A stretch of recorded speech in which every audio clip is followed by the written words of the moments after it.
Oh, acting up. Fame and fortune.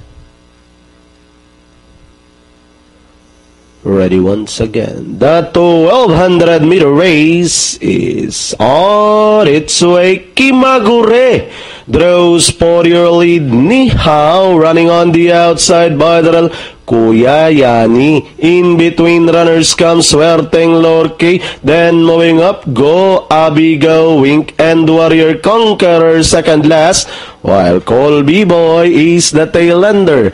Passing the half mile, Kuya Yani takes up the running, then racing on the outside, about to take the lead. Go Abigail, Kimagure moving up, Wink and Warrior Swerteng Lorke catching the fourth spot as they race towards the 450 with Kuya Yani leading the field. Go Abigail, Wink and Warrior now getting closer in second, then moving up on the outside, Conqueror, and down the stretch they go.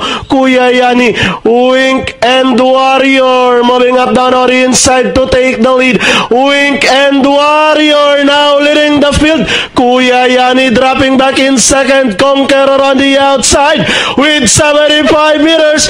Jerry Potato Ciego on Wink and Warrior second, close between Kuya Yani, Ni Hao. Then comes Colby Boy, Swerteng Lorke for your Pentafecta. Okay, crossing the wire first, Grey Galloper.